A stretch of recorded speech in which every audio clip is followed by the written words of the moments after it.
Kaya po, ang sadya ko po ngayon dito ay dahil tinitignan ko po ang patakbo ng ating bagong mga programa.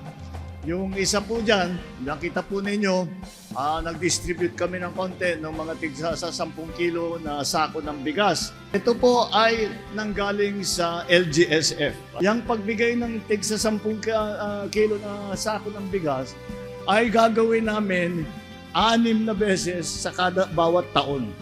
Yung isa pa po na proyekto namin ay dinadaan po natin sa Social Civic Development Program.